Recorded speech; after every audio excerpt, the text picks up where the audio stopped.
जो आवश्यक रहा हो, उन पूरे अभियान के साथ श्रीमद पंचखंड पीठ सदैव अग्रणी भूमिका के साथ बढ़ चढ़ करके भाग ली है।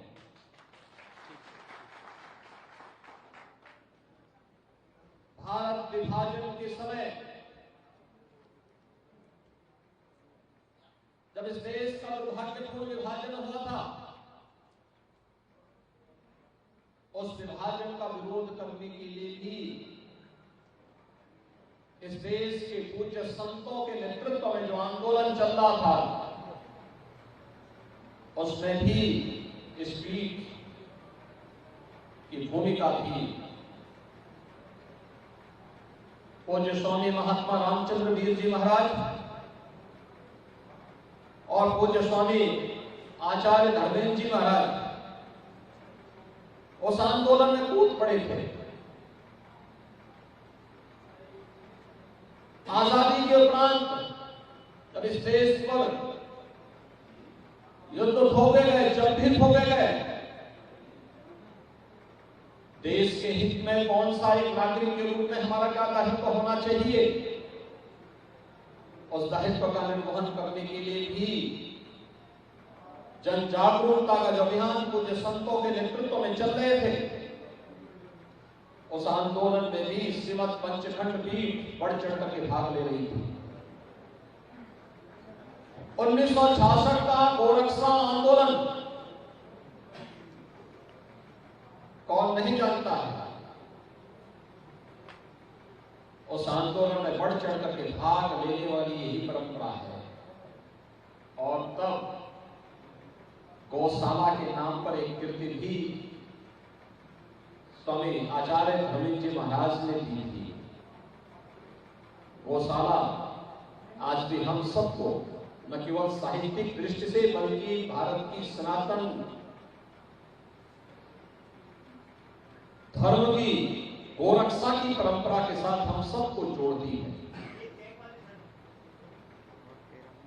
श्री राम जन्मभूमि आंदोलन 1949 से यह आंदोलन प्रारंभ होता है। 1983 में श्री राम जन्मभूमि मुक्ति के समिति का गठन होने के साथ यह आंदोलन आगे बढ़ता है। पूरे देश के अंदर इस आंदोलन को विश्व हिंदू परिषद के नेतृत्व में पूज्य संतों ने जो धार की थी, बहुत सारे लोग बोलते थे परिणाम कुछ नहीं आने वाला है, लेकिन हम तो भगवान श्री कृष्ण के कर्मण्येवाधिकारस्ते मां फलेषु कदाचन के इस भाव में विश्वास करते हैं, इस उपदेश पर विश्वास करते हैं। फल की चिंता नहीं, कर्म पर विश्वास करते हैं, निष्काम कर्म पर विश्वास करते हैं। और पूज्य संतों ने अपने आंदोलन के माध्यम से साबित किया, तो परिणाम तो आना ही आना था। आज अयोध्या में श्री राम जन्मभूमि के भव्य मंदिर निर्माण का कार्य भी प्रारंभ हो चुका है। हम सब जानते हैं प्रधानमंत्री जी ने अयोध्या में श्री राम जन्मभूमि मंदिर निर्माण के कार्यक्रम को आगे बढ़ाया। अब तक 50% से अधिक कार्य श्री राम जन्मभूमि मंदिर निर्माण का आगे बढ़ चुका है। और उस अवसर पर भी आचार्य जी महाराज अयोध्या धाम पधारे थे। कितनी खुशी थी उनके मन में। वे इस आंदोलन में तपे थे, उस आंदोलन में आगे बढ़े थे। उस आंदोलन के साथ उन्होंने अपने आप को पूरी तरह समर्पित करके इसको एक नई ऊंचाइयों तक पहुंचाने में अपना योगदान दिया था। और यही तो है भारत के संतों की परंपरा, जो अपने अनुसार अपने आप को होम करने पर विश्वास करता है, जो उस परंपरा के साथ जुड़ करके अपने कर्तव्यों का ईमानदारी पूर्वक निर्वहन करने में विश्वास करता है, उसके लिए अपना कर्तव्य का निर्वहन ही उसका धर्म है। सब विषम परिस्थितियों में अपने पद से विचलित हुए बगैर धर्म के लिए और इस विराट हिंदू समाज की रक्षा के लिए उन्होंने बढ़ चढ़ करके भाग लिया, कार्य किया, किसी की परवाह नहीं की। बेबाक तरीके से अपनी बात को, तर्कसंगत तरीके से अपनी बात को वे रखते थे और इसी का परिणाम है कि विराट हिंदू समाज बड़े सम्मान के साथ, बड़े श्रद्धा के साथ उनके प्रति आदर भाव व्यक्त करता है। आज पूज्य आचार्य जी हमारे बीच में नहीं है, भौतिक रूप से हमारे बीच में नहीं है, लेकिन सनातन हिंदू धर्म के लिए उनके दिए गए योगदान उन्हें सदैव सूक्ष्म रूप से उनके उपदेशों के माध्यम से, उनके संभाषणों के माध्यम से उन्हें हमारे बीच में सदैव जीवंत बनाए रखेंगे। वे आंदोलन, जिन आंदोलनों के साथ जुड़कर के उन्होंने, चाहे वो हिंदी का आंदोलन रहा हो, वो रक्षा का आंदोलन रहा हो, श्री राम जन्मभूमि मुक्ति यज्ञ का आंदोलन रहा हो,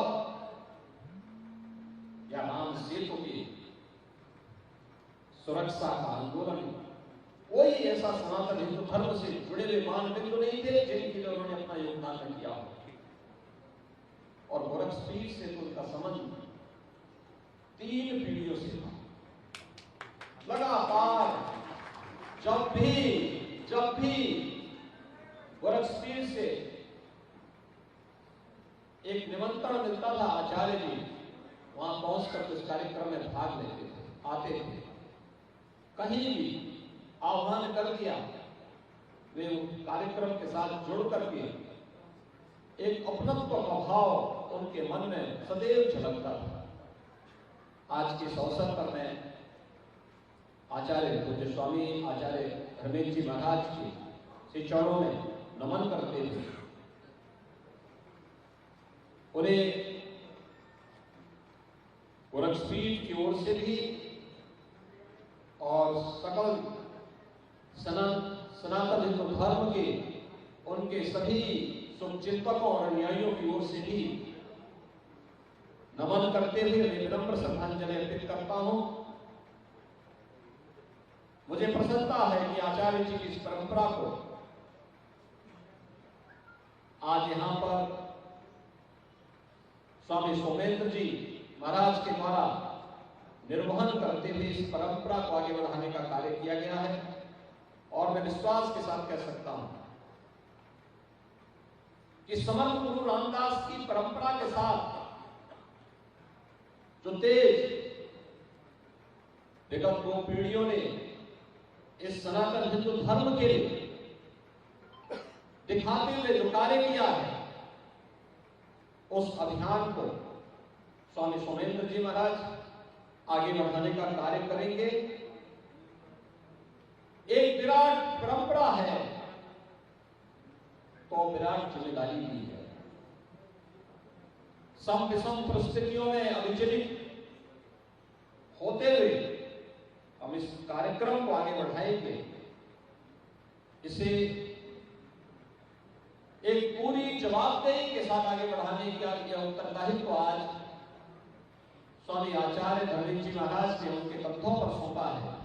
हमें बड़ा विश्वास है कि सभी लोग मिलकर के, उनके अनुयायी, उनके शुभचिंतक, पूज्य संतों के आशीर्वाद से इन 2 परंपराओं के प्रचंड तेज और आशीर्वाद से इसे आगे बढ़ाने का कार्य करेंगे।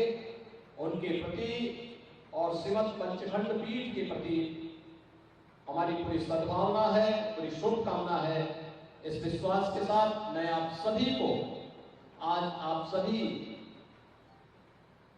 आचार्य धर्मेंद्र जी महाराज की इस त्रयोदश कार्यक्रम में सम्मिलित होने के लिए यहाँ पर उपस्थित हुए हैं। आप सभी उनकी भक्तों, शुभचिंतकों और अनुयायियों के प्रति भी अपनी सद्भावना व्यक्त करते हुए अपनी वाणी को यहीं पे विराम देता हूँ। ओम शांति शांति शांति।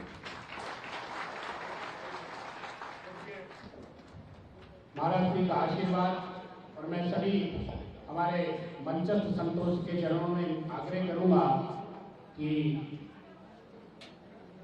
पट्टाभिषेक पूज्य स्वामी विवेकानंद जी महाराज निर्वाण पीठाधीश्वर आप महाराज श्री के चरणों में मैं आग्रह करूंगा